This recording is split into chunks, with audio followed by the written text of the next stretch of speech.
Buenas noches, amigas y amigos. Nuevamente estamos en un programa más En Contextos del diario Ultimátum para platicar con ustedes la agenda sociopolítica nacional, los temas que son de relevancia y que vale la pena que estemos analizando constantemente, porque hacer democracia también significa estar enterados, participar, opinar, tener pues una posición respecto a lo que ocurre. No es sencillo que participemos en política los ciudadanos. Muchas veces no nos gusta, muchas veces es verdaderamente repelente para un ciudadano común. Sin embargo, es importante hacerlo y es importante estar informados porque esto nos permite que pues el rumbo del país tenga por lo menos un contrapeso, y el contrapeso más importante de la política es la participación ciudadana. Por eso los invitamos a que participen, a que voten este 6 de junio por la persona que ustedes quieren, ya no digo por el partido, sino por la persona que ustedes quieran, pero están obligados también a saber quién es su candidato. O sea, el ciudadano también tiene que tener, digamos, un compromiso sobre el proceso electoral. No solamente descalifiquemos, sino también tratemos de buscar y saber quién es el menos peor, dirían por ahí, de los candidatos que tenemos, y en este proceso que ha estado marcado por la violencia, yo diría que entre la violencia y el ridículo han sido estas campañas. Bueno, pues entre la violencia y el ridículo tenemos que tener la dignidad del ciudadano para votar, para hacer las cosas pues como deben de hacerse, y además con responsabilidad. Asumamos esa responsabilidad democrática que nos corresponde, y parte de ello es discutir, platicar los temas que están en la agenda política nacional. Muy buenas noches, Ricardo del Muro, ¿cómo estás? Hola, muy buenas noches. Gusto saludar a nuestras amigas y amigos que nos ven todas las noches en este programa. Así es, muy buenas noches a todos. Pues vamos a platicar hoy. Hay en la agenda política nacional, por supuesto, algo que suena pues como algo muy interesante. Resulta que en las 15 gubernaturas que se están disputando a nivel nacional, los números empiezan a cerrarse. Las ventajas que parecían de los candidatos al inicio o de los partidos al inicio empiezan a cerrarse, y ya las encuestas algunas de ellas muy serias, no encuestas solamente hechas por los propios candidatos, empiezan a darnos cuenta de cómo se van cerrando, no solamente en las gubernaturas, sino también en muchas ciudades del país, ciudades importantes, empiezan a cerrarse a 15 días de la elección, empieza a ser más, digamos, más confrontativa y por supuesto más competida la elección para los puestos de que se están disputando. Los puestos, ya habíamos dicho la vez pasada, esta es la elección con más puestos en disputa de los que se tenga memoria. 15 gubernaturas, 300 diputaciones uninominales, 200 plurinominales, 30 congresos locales, casi todas las alcaldías del país, a excepción de 2 estados. Y bueno, pues tenemos, por supuesto, sindicaturas, regidurías, diputaciones locales, etcétera. En fin, tenemos elecciones y tenemos un escenario muy cerrado ya en muchas entidades, y bueno, esto está dando como resultado que un pequeño detalle se convierta en el fiel de la balanza. Voy a mencionar algunas entidades, Ricardo del Muro, para que platiquemos respecto de ellas, pero antes quiero pasar al tema que teníamos ayer y que hoy tenemos nuevos elementos. El caso del desafuero de Francisco Javier García Cabeza de Vaca, que es el gobernador del estado de Tamaulipas. Vuelvo a poner en contexto, lo hacíamos ayer, o lo volvemos a poner. La Unidad de Inteligencia Financiera hizo denuncia respecto a unas actividades al parecer ilícitas. La Secretaría de Hacienda, actividades de evasión de impuestos. Se inició el proceso de desafuero. En la Cámara de Diputados se eligió en jurado de procedencia. Acordaron quitarle el fuero a Francisco Javier García Cabeza de Vaca. Sin embargo, este procedimiento, de acuerdo al artículo 108 y 111 constitucional, se va al Congreso del Estado local. En el Congreso local dicen que no le van a quitar el fuero, interponen una controversia en la Suprema Corte de Justicia. En la Suprema Corte de Justicia, el ministro ponente dice que no pueden quitarle el fuero, de más o menos, pero lo dice con un lenguaje, digamos, un poco ambiguo, que permite que algunos interpreten que sí se queda sin fuero este gobernador. y eso hace que aparentemente un juez pues obsequie una orden de aprehensión. Orden de aprehensión que por supuesto no se ha visto, es decir, no ha sido formalmente presentada. Hoy, dos casos o dos actores políticos importantes se manifiestan sobre el caso. El presidente de la República dice: queremos que la Suprema Corte de Justicia se defina y diga claramente si tiene o no tiene fuero. Y el presidente del Senado, el chiapaneco Óscar Eduardo Ramírez Aguilar, presidente del Senado de la República, dice: sí tiene fuero, aún tiene fuero el gobernador. El senador Ricardo Monreal, el día de ayer, había dicho: no hay fuero y procedamos a la desaparición de poderes. Es decir, como un acto de bravuconería un poco el coordinador de la Junta de Coordinación Política del Senado. En fin, muchos actores políticos opinando, pero la última noticia que tenemos es que el presidente del Senado, el senador Óscar Eduardo Ramírez Aguilar, dice: no, todavía tiene fuero y no me puedo prestar a una simulación electoral por un tema de respeto a la entidad de Tamaulipas. Me parece una posición muy seria, Ricardo del Muro. ¿Cómo la ves? Muy interesante esta posición del presidente del Senado. Pues yo puse en el aire el hecho de que si a García Cabeza de Vaca lo desaforan o no la desaforan, pero hay algo que a mí me llama mucho la atención, que finalmente estamos hablando de una persona que, según lo que también ha trascendido en la prensa, es de que su familia pues ha mantenido una especie como de organización económica de no muy buenos, con manejos no muy claros en la cuestión del dinero.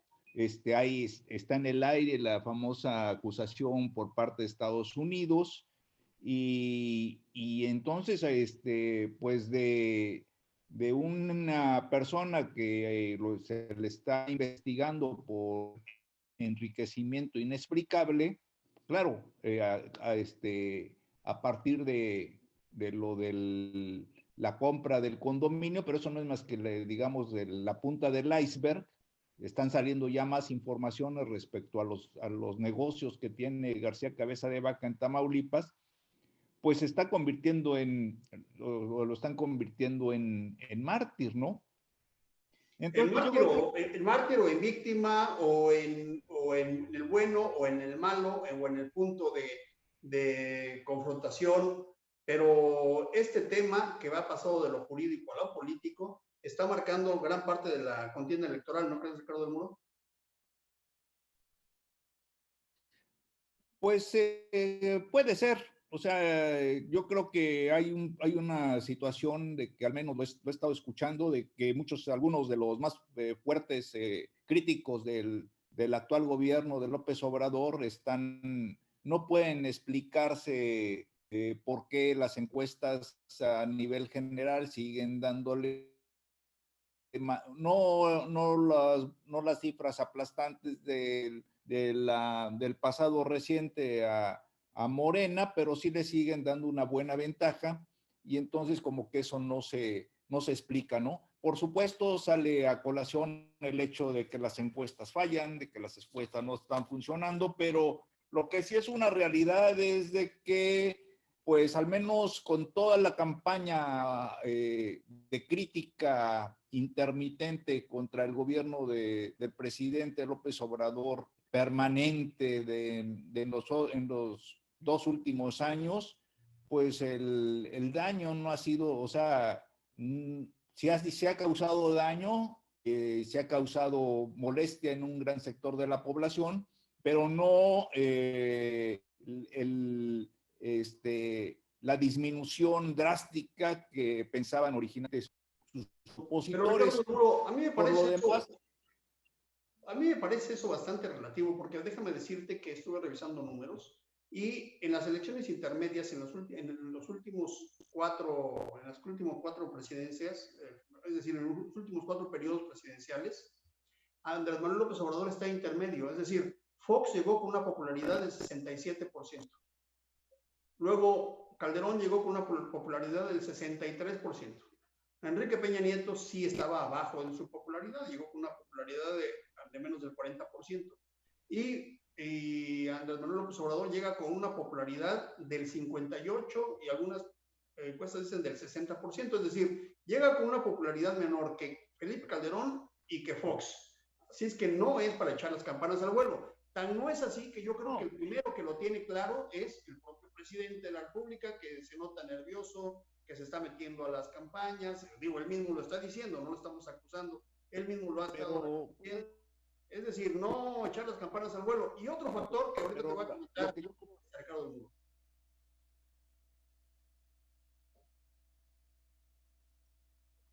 Sí, adelante, adelante. Bueno, sí, pero lo que creo es que finalmente lo que se está observando es de que la mayoría de Morena tal vez no pueda darse una mayoría total, ¿no? Aplastante, por las mismas que se están aplicando y que son correctas, pero no existen los elementos para que Morena tenga la mayoría en el Congreso. Entonces, pues es interesante lo que está ocurriendo, y entonces en el caso de Cabeza de Vaca, pues si se le va por el lado de que es una venganza política, que es uno de los puntos que se está manejando, pues tal vez, o sea, no olvidemos que Cabeza de Vaca fue de los fundadores, de lo que después se transformaría en la Alianza Federalista. Sí, claro, puede ser esto, y también pues ha sido de los críticos más fuertes del presidente López Obrador y del pacto federal, ¿no? Del pacto federal centralizado que se mantiene actualmente. Yo creo, Ricardo, que es un asunto de tiempos, fíjate, porque jurídicamente no pudieron, digamos, avanzar más allá, porque así están las leyes, no es porque haya simpatías o no, o sea, ese es un asunto de análisis más que de adhesión o simpatías.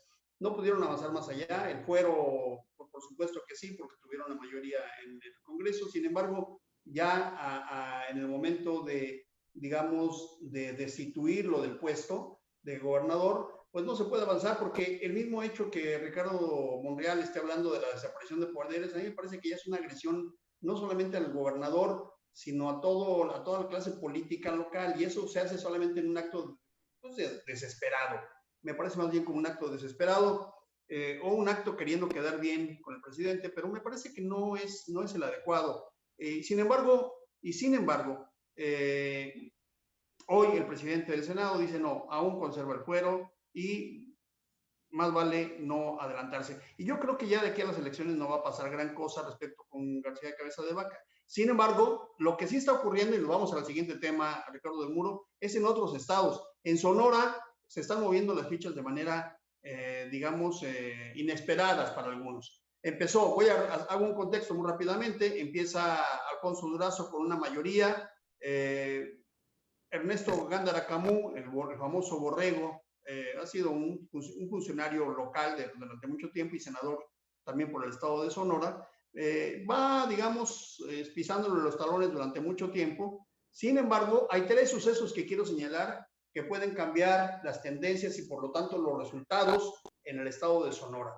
Primer suceso, el asesinato del candidato al municipio de Cajeme, que es Ciudad Obregón, Sonora, que ocurre de manera cobarde, que era un candidato de Movimiento Ciudadano y que abre los ojos a la violencia política en el estado de Sonora.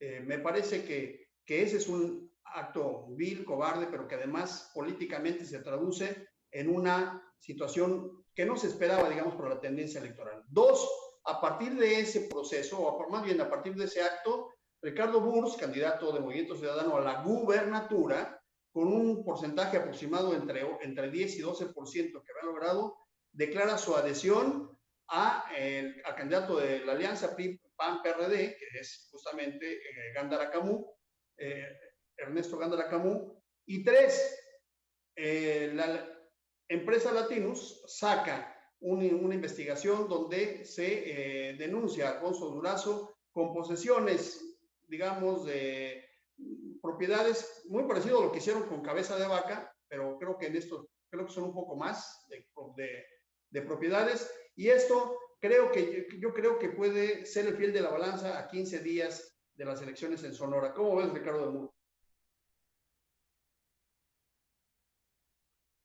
Sí, de hecho, las elecciones para gobernador están efectivamente, están bastante reñidas. Aparte del caso de Sonora, está el caso de Campeche, aquí nuestros vecinos.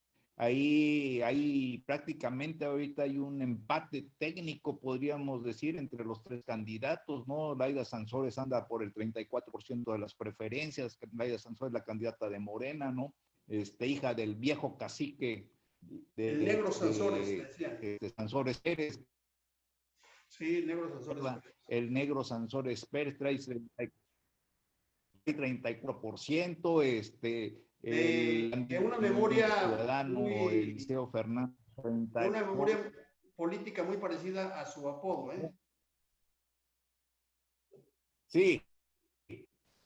Y Cristian Michel Castro, 29%, que es el va en tercer lugar, pero finalmente con una diferencia pequeña.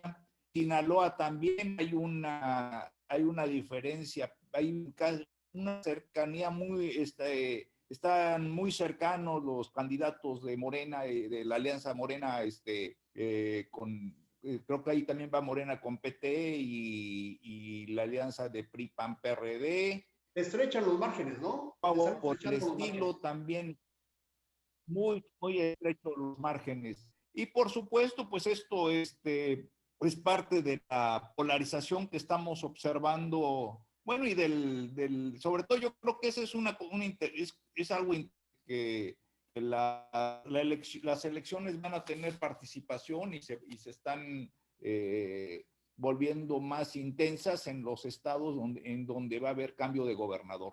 Esto es interesante porque pues no olvidemos que ahorita la Alianza Federalista, a semejanza de lo que nosotros estamos platicando, a semejanza de lo que en su momento hubo, que primero pues sí fue se convirtió en un elemento de análisis para revisar el pacto federal, pero originalmente fue un bloque de los priistas contra el gobierno de Fox. Después, cuando ya entró Peña Nieto, ya se moderaron, incorporaron a otras personas y ya se volvió más técnica que política la CONAGO, pero la Alianza Federalista, que surge en el contexto de la pandemia del coronavirus, primero pidiendo más recursos para afrontar la pandemia y terminan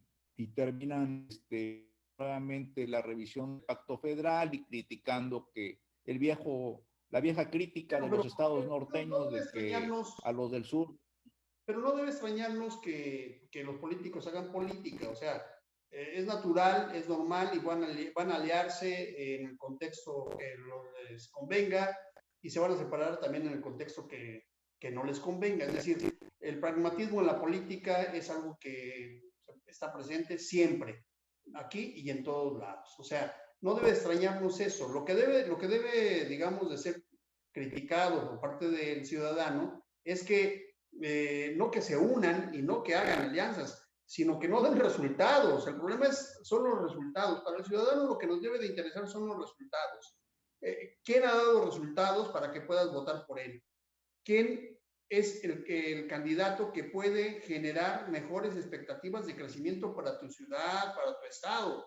Eso es lo que nos debe de interesar. Si hay alianzas o no hay alianzas, es muy difícil porque el ciudadano no tiene posibilidad ni siquiera de opinar respecto a eso. La ley electoral le permite a los partidos políticos hacer alianzas cuando quieren, de la manera más burda, y además están en las boletas de la manera más, pues yo creo que más abusiva. Sin embargo, los ciudadanos poco tenemos que opinar, poco tenemos que participar, poco tenemos oportunidad de intervenir. O sea, las candidaturas ciudadanas, las candidaturas independientes son prácticamente marginales, no tienen muchas posibilidades de triunfo, salvo algunas excepciones que ha habido en la historia, 3 o 4 de ellas. Una de ellas, por cierto, la de Maquío en Sinaloa, otra en Salvador Nava en San Luis Potosí, una más de Rosas en Nayarit, y por ahí una en Toluca, Hay muy pocas, bueno, una reciente de un joven diputado en Jalisco, muy pocas candidaturas independientes. Sin embargo, no nos debe de extrañar que haya alianzas, Ricardo, sino cuáles son los resultados, qué resultados puede darnos. Yo decía el caso de Sonora, que puede estrecharse por estos 3 actos, pero si vamos así, haciendo un repaso, como tú dices, ya son de las 15 gubernaturas en disputa, yo las encuestas que he visto, por lo menos ubican a 12 de ellas muy cerradas, salvo la de Querétaro, que está, digamos, muy clara para el PAN, la de Baja California Sur muy clara para el PAN, y muy probablemente la de Nayarit muy clara para Morena. Todas las demás, incluyendo Guerrero, están cerrándose los números. Podemos tener sorpresas el día 7 de junio. En todas ellas, salvo estas 3 que estoy señalando, las demás son de pronóstico reservado, Ricardo del Muro. Y esto, bueno, pues cambia la correlación política. Esto del desafuero, por ejemplo, con una Cámara de Diputados donde Morena ya no tenga la mayoría absoluta, cambia la relación. La ley de hidrocarburos cambia la relación, el presupuesto cambia la relación, la ley energética cambia. Es decir, una nueva correlación de fuerzas tiene como consecuencia una nueva relación política. ¿Cómo ves, Ricardo del Muro? Bueno, sí, pero no, yo lo que estaba señalando es eso, de que efectivamente eso se está dando en las entidades en donde va a haber cambio de gobernador. En el que no se va a dar esas mismas circunstancias, incluso la participación electoral no se piensa que vaya a ser tan, Nutrida, sí. tan fuerte como tradicionalmente sucede en las elecciones intermedias, ¿no? Aparte de que ahorita pues ya las mentes mal pensadas están creyendo que López Obrador o que autoridades federales decidieron el reinicio a clases el próximo lunes, perdón, el próximo, ¿qué es? Después de las elecciones, ¿no? Para distraer a los electores. Entonces, pues, quién sabe en este sentido, ¿no? O sea, lo que sí es un hecho es de que sí son elecciones. ¿Es un factor político también o no lo es? Pues puede ser, ahorita yo creo que ahorita cualquier cosa que suceda inmediatamente, sobre todo la temporada, el momento, prácticamente todo lo que ocurre inmediatamente le da un carácter electoral. Lo que sí es una realidad es de que ya urge que los niños regresen a clases. Pero tiene sentido que regresen, digamos, cuando falta menos de un mes para que se termine el semestre. Es decir, hay varios argumentos a favor. O sea, los niños quieren estar ya con sus amiguitas, amiguitos. Es decir, es un poco de socialización. Eso es muy bueno. Los maestros también, pues por supuesto, yo he escuchado a muchos compañeros maestros que se quejan que no es lo mismo las plataformas que estar frente a grupo, por supuesto. Es decir, tienen un argumento muy interesante. Pero por otro lado hay un argumento que dice regresar en este momento, cuando todavía las cosas no están completamente claras, es decir, cuando todavía hay un porcentaje de vacunación muy bajo, que debe rondar el 20-25%, todavía puede resultar peligroso. ¿Cómo ves, Ricardo del Muro? ¿Es un tema electoral? ¿Es un tema Pues inoportuno? yo creo que ahí más que nada es la realidad es que ya los padres de familia, y sobre todo los que tienen hijos en edad de la educación básica, del kinder y todo esto, pueden darnos la mejor respuesta. La verdad es de que ahorita los niños, ya basta de que están encerrados, hace un año terrible. Las mamás, los papás ya no saben qué hacer con ellos, ya las abuelitas y los tíos ya se cansaron de estarlo. A mí me ha tocado escuchar a vecinas abuelas que les encargan a los nietos y no tienen paciencia para estarles ahí ayudando en las clases. Entonces yo creo que independientemente de la cuestión electoral, sí ya urge que los niños regresen a clases, ¿no? Eso es algo fundamental. Y en Chiapas, digamos que la mayoría de las casas tienen espacio para que los niños corran y salgan y estén en el jardín o estén No, a en los el niños les sitio. encanta, hombre, estar en casa. corriendo y Pero, primos. pero si uno ve en las ciudades, por ejemplo, en la Ciudad de México, Sí, hay los mayor niños estrés viven en educativo, departamentos, están prácticamente enclaustrados, están en claro, departamentos y muchas veces en departamentos que son unas miniaturas, ¿no?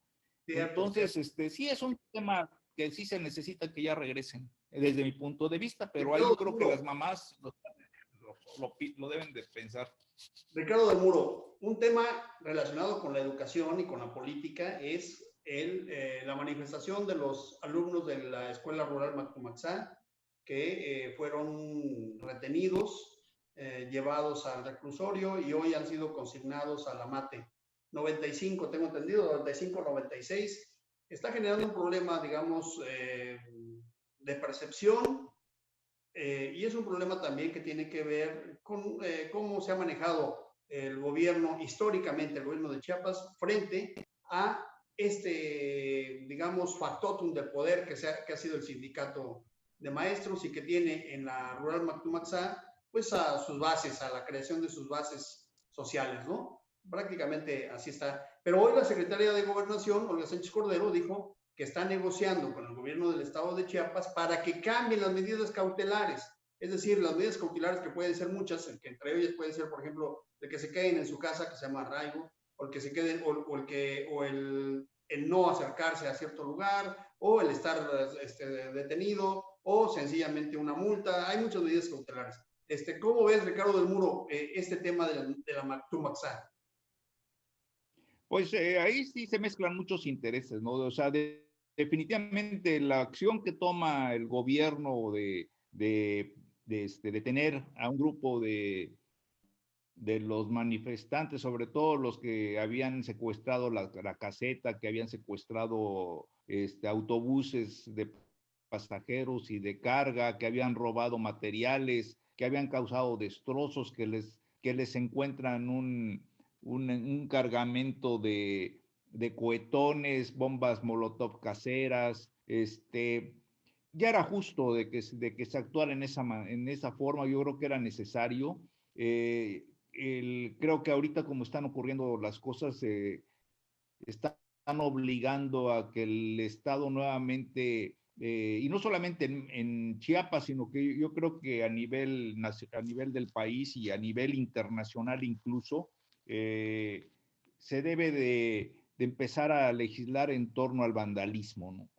Porque el vandalismo no solamente en el sentido de los destrozos que causan muchas veces grupos infiltrados o grupos, algunos sectores de las manifestaciones, que ya se ha convertido en una práctica, ya no es la manifestación de lanzar consignas, plantear las demandas y demás, sino que ahorita cualquier manifestación es aprovechada por un grupo que forma parte de esa manifestación o que forma parte de los manifestantes y que lo aprovechan para pintar, destruir, robar, agredir, que en el fondo, pues lo hemos platicado, ¿no? O sea, es parte del México marginado que los partidos políticos y los grupos políticos no han podido canalizar. O sea, existe un gran resentimiento de un gran sector de la población en contra de la propiedad, en contra de lo que representa el Estado, en contra de lo que Pero representa un Ricardo, comerciante, en contra de déjame,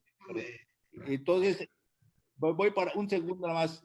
Entonces ahí, nomás para cerrar la idea, entonces ahí yo creo que se entra el conflicto nuevamente entre el famoso derecho a la manifestación, que lo garantizan las leyes, y hasta dónde el derecho a la manifestación llega un momento en que se convierte en un delito cuando ya se agrede a terceros y sobre todo que ya se atenta contra la propiedad privada. Un dilema porque pues hay posiciones, o sea, entre que el Estado sea tolerante y que el Estado sea coercitivo.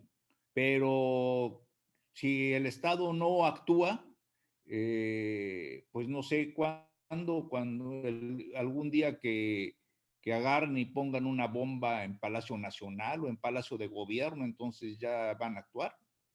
Bueno, Eso es lo que yo déjame creo. decirte qué pienso yo respecto a ese tema. O sea, Por supuesto, a mí me parece que todo es el resultado de una falta de oficio político. Los actores políticos, incluso pues, los sindicatos y por supuesto los alumnos de cualquier universidad o de cualquier colegio, pues pueden manifestarse, pueden presentarse, pero hay que tener, digamos, capacidad y trabajo político. A mí me parece que la salida de tomarlos y llevarlos a la mate no me parece la más adecuada. Además, me parece que no solamente desnuda la incapacidad del diálogo, y también, por supuesto, en lo que sí coincido es que ha sido resultado pues, de manejos turbios durante muchos años de otros políticos, de otros gobiernos que han utilizado, digamos, a estos grupos, pues para manifestarse cuando así conviene, ¿no? Y tomar o hacer negociaciones para obtener recursos cuando así conviene. Sin embargo, hay que entender que el arte de gobernar es hacer coincidir las distintas demandas de los distintos grupos. O sea, no vas a gobernar una sociedad homogénea donde todo es igual y donde todos van a obedecer. No, para eso existe la ley y para eso existe la justicia y por eso existen los instrumentos con los cuales se tienen que ejecutar tanto las acciones de derecho como la aplicación de la justicia. Sin embargo, tiene que hacer con un trabajo político. A mí me parece que victimizar a los chavos, por más que sí han cometido delitos, bueno, pues hay que ver quiénes son los que están atrás, negociar con ellos y tomar a los líderes, pero a los pobres, a los jóvenes, victimizarlos, me parece que es inadecuado, porque además les marcas la vida a esos jóvenes. Mira, esos jóvenes están estudiando con la intención de tener un futuro mejor, que hay muy pocas posibilidades. En esta sociedad tan desigual en la que vivimos, en el país en general y particularmente en Chiapas, en esta sociedad tan desigual, tenemos que los jóvenes tienen tres posibilidades de salir adelante. Una es sacarse la lotería y creo que las rifas ya se están acabando, incluyendo las del avión, ¿no? No hay forma. La otra es meterse en la delincuencia organizada y hacerse ricos a través de actos inadecuados. Y la otra es estudiar, porque es la única posibilidad que se tiene. Hacer un negocio, tener la posibilidad de negocios en estas condiciones en las que se vive tan desiguales, tan poco, digamos, receptivas a la administración privada de los negocios, es muy difícil, es muy complicado. Entonces los jóvenes que están entrando en la posibilidad, digamos, de ser útiles a la sociedad, no pueden ser reprimidos. De verdad, a mí sí me parece que no es el camino. Oye, pero hay una cosa, o sea, diálogo se agotó, pero ¿cómo puedes dialogar con un grupo que no se da, que no entra al diálogo y que no solamente rompe el diálogo, no lo cumple, sino que además agrede y que además ya ha convertido la manifestación no como una protesta y una demanda, sino como un hecho de provocación, de agarrar y romper cristales, de robar, de secuestrar autobuses, ¿Y de quiénes son bloquear. las autoridades Y de la Mactomaxá? ande. Pregunto, ¿quiénes son las autoridades de la Mactomaxá? ¿Quiénes son los Sí, directores? de acuerdo, pero finalmente el hecho es de que el gobierno, o sea, al menos incluso yo en cuanto a secretarios de gobierno, el mismo Brito Mazariegos que estaba, llegó un momento en que con todo el oficio que tenía, lo hartaron, llegó un momento en que dijo, no, y no es, o sea, no es, el gobierno no puede estar permanentemente tolerante cuando hay grupos que ya no, que su acción es romper la ley, robar, que algo que dice uno, bueno, pobres chicos, pero el pobre señor que tiene, o el comerciante que tiene su aparador con zapatos y que se lo rompen y que le roban toda su mercancía, el que agarran y le rompen la vidriera y le pintan la casa o que le roban un autobús, un camión, ¿y qué se hace? Y además, ¿qué justificación tiene eso? Y eso es delito Sí, definitivamente. pero bueno, por eso, pero lo primero que Y tienes que yo hacer creo es que dar las el propias nivel de instituciones. tolerancia. Sí es un delito, o sea, yo no Pues soslayo yo, esa parte, pero también es un delito, pero lo que sí, yo no.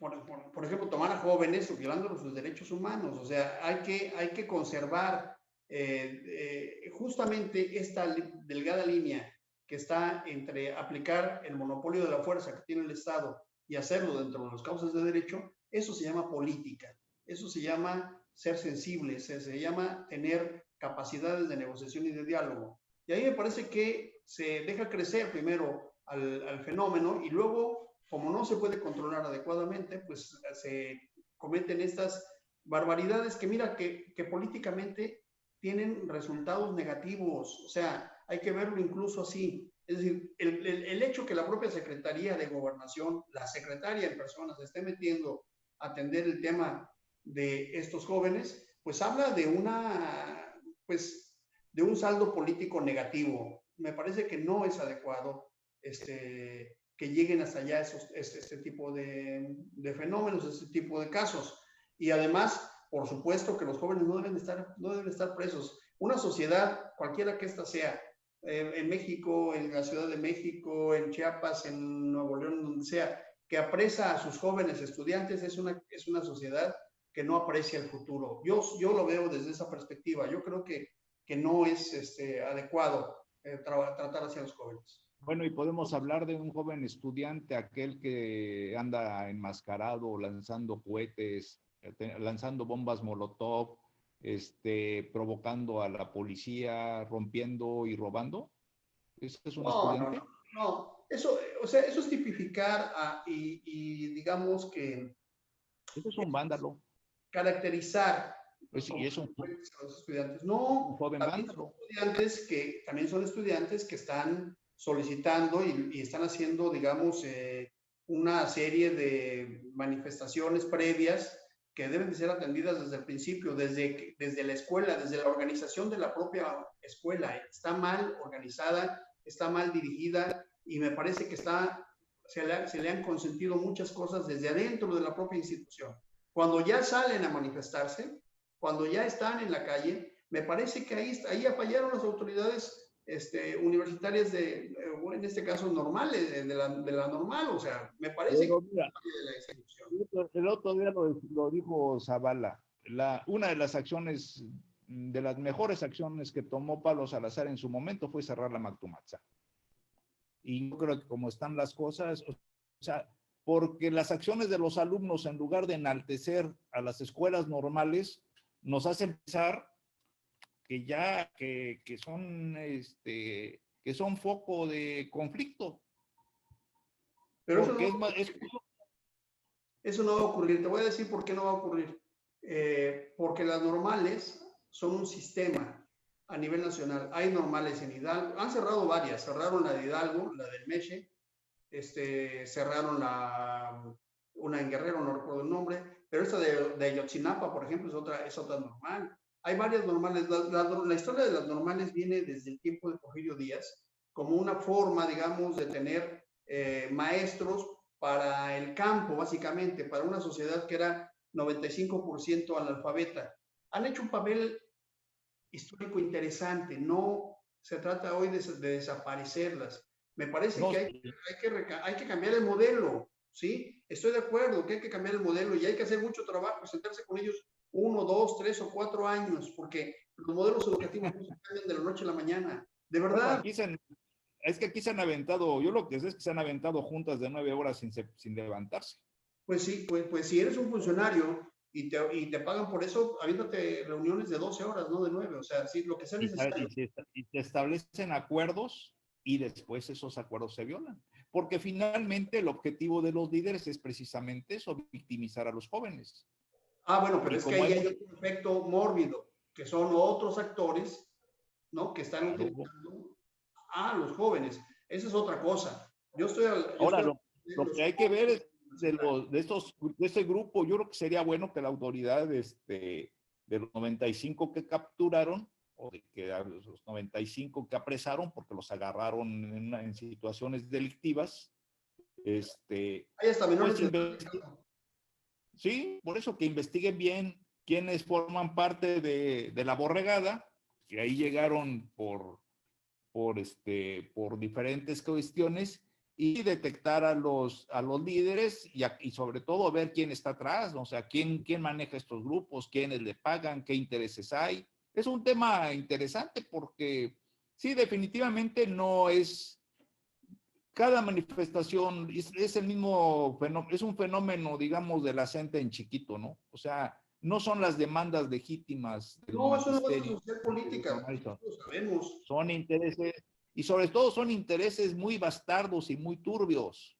Y lo que da tristeza es de que un sector intelectual, como es el magisterio, pues no tiene capacidad para evitar que lo manipulen falsos No, líderes. sabe, yo no creería eso. Yo creo en realidad que hay una serie de acuerdos y compromisos, y que se dan justamente ante la escasez de tener, por el otro lado, acuerdos y compromisos con otro sector, que pudiera ser el sector público oficial, en buenas condiciones. O sea, eso es política, a eso me refiero. Y por supuesto que hay factores que están interviniendo. Bueno, pues de eso se trata, que hay que quitarlos, hay que limpiar el trigo, pero hay que seguir conservando a los jóvenes como una buena posibilidad de desarrollo de este estado. De verdad, me parece muy lamentable que estemos o que se estén llevando a los jóvenes a la prisión.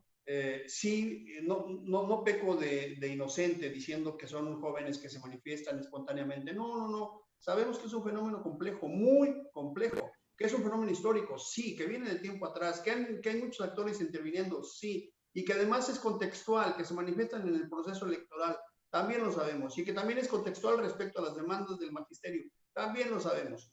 Pero si tú quieres cortar a los jóvenes y no tienes el valor de enfrentar a los verdaderos líderes que ya los tienes identificados, están atrás, estás cometiendo un error de táctica. Y además estás generando un repudio de un sector importante y que está haciendo que incluso políticamente, como te digo, llegue a las esferas que no debe llegar. Un gobierno cualquiera que sea, en una entidad cualquiera, de verdad, debe de evitar que sus manifestaciones, sus problemas lleguen o escalen, ¿sí? De eso se trata el trabajo político. No deben de escalar los fenómenos.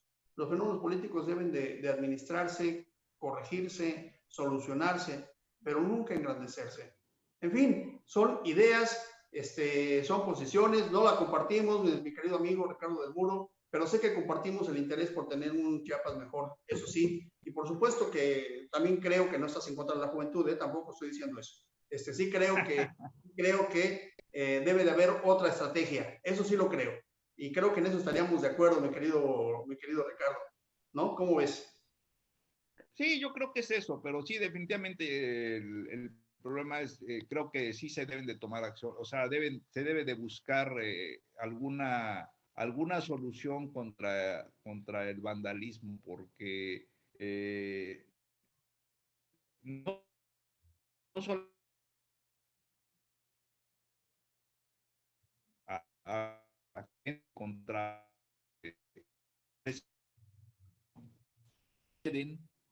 agreden al ciudadano de la calle y lo agreden de manera fea, atentan contra el patrimonio en general, porque se da en todo tipo de manifestaciones, se ha dado esto en las manifestaciones de las feministas, en las manifestaciones de los jóvenes de maestros, de los Bueno, pero estudiantes.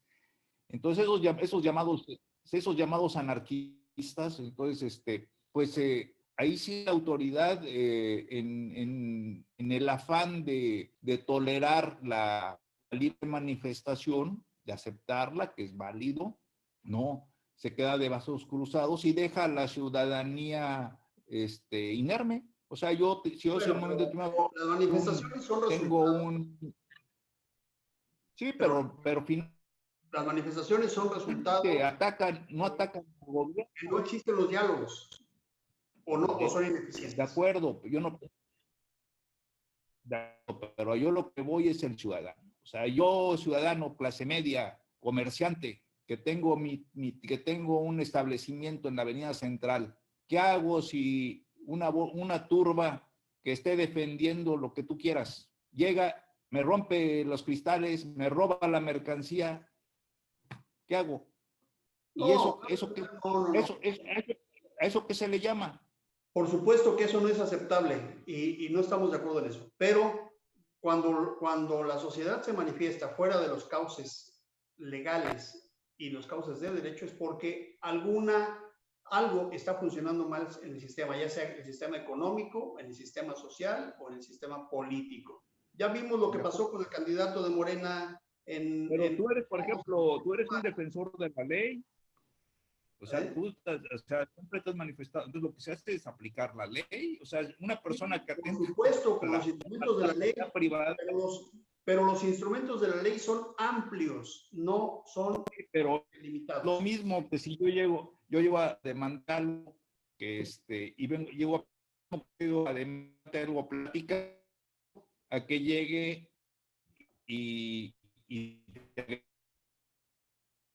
o sea, cambia. Creo que ahí la verdad sí se debe de hacer algo porque a mí en lo personal me molesta mucho que estén destruyendo, por ejemplo en la Ciudad de México, ¿no? Que claro que signa sueño de que una estatua pues no vale lo que una vida, que una estatua no tiene un valor de lo que tú quieras, pero finalmente es un patrimonio histórico y no podemos mantenernos en esa posición de que cualquier persona bajo cualquier consigna puede llegar y destruir un monumento o terminar con una casa del siglo XVIII. Sí están graves las cosas ahí y la autoridad no puede quedarse viendo. No, claro que no, pero tampoco podemos... Porque además está muy estructurado. Ricardo del Muro, continuaremos con esta discusión, que además es una discusión de fondo, es una discusión importante, que se manifiesta de maneras distintas. El próximo lunes nos vemos, Ricardo del Muro, para continuar con esta discusión, invitar a nuestros compañeros y compañeras que están con nosotros el día de hoy y que han estado a lo largo de la semana, a que disfruten el fin de semana, por supuesto, y que nos veamos el próximo lunes en un programa más de En Contextos del diario Ultimátum. Muy buenas noches, Ricardo del Muro. Muy buen fin de semana. Hasta lunes. Muy buenas noches a todos ustedes que estuvieron con nosotros. Descansen. Nos vemos.